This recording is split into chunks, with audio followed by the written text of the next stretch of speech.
취임사에서 방송심의위는 민간 기구라고 했습니다. 새빨간 거짓말입니다.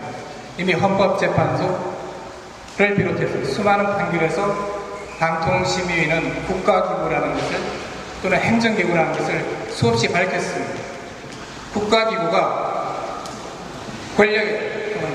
국가기구의 권력의 어떤 문제점을 비판하는 것을 앞장서서 탄압을 하고 있습니다.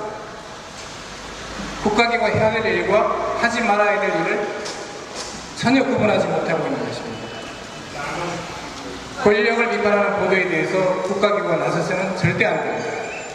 그런데 그것도 모자라서 국가기구로서만 기능하는 것이 아니라 대통령의 특보를 지내고 선거 때 개입을 하고 인수위 때 참여했던 분이 심의위원장으로 와서 편파 심판을 보고 있습니다. 여기에서 공정한 심의를 기대하기라는 것은 정말 어렵습니다. 그런 점에서 방통심의위는 해체하는 것이 맞습니다. 두 번째는 방통심의위의 또 다른 문제점입니다.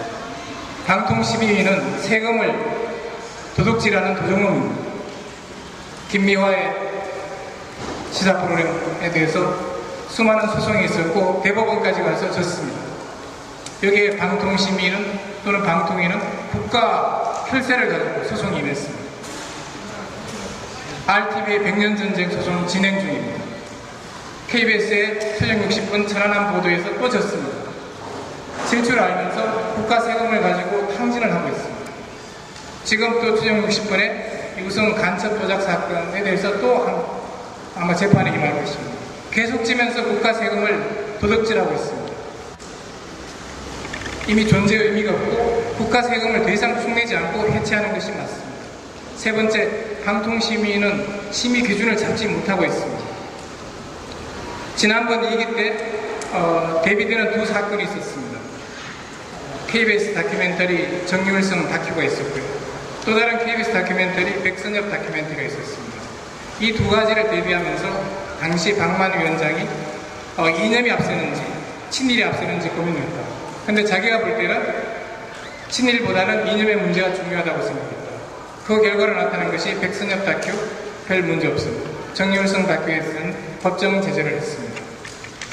잘 아시겠지만 정유일성은 항일 독립운동을 했고 나중에 한국전쟁에 중국군으로서 참전을 했습니다. 백선엽은 독립군을 탄압을 했습니다. 대신 한국전쟁 때 참전을 했습니다.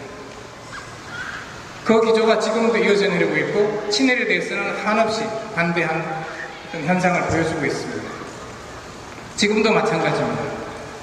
지금 문창극 친일에 대해서는 한없이 반대하고 오히려 친일 문제를 지적하는 보도에 대해서 탄압을 하려 하고 있지만 지난해 박창신 신부의 NLL 보도에 대해서 어떤 징계를 했습니까?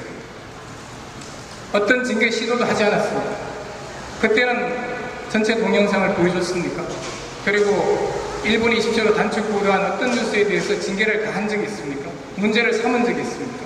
마찬가지입니다. NLL 보도는 이념의 문제고 지금 문창극의 문제는 친일의 문제입니다. 그것이 민족의 존엄성으로 해서 계속 어떤 유지를 하려고 하는 것입니다. 민족의 존엄성이라는 문제는 이런 데 대해서 징계를 하는 것이 맞습니다만 박정희, 이승만을 비판하는 보도에 대해서만 탄압하는 기제로 작용하고 있습니다. 그래서 지금 방통심의위가 또 하나 지금 이대로 징계를 가하려고 할 것입니다. 그러면 또 재판에서 또 지게 됩니다. 재판에 가게 되면 여러분 다 예상하시겠지만 또 패소할 것이 불을 거둘 뿐 합니다. 그렇게 되면 또 국민 열세를 축내는 국가 세금 도둑이 될 것입니다. 이런 짓을 계속하는 방통심의위를 해체하지 않고 두는 것이 맞느냐 심각한 고민에 빠졌습니다. 이상입니다.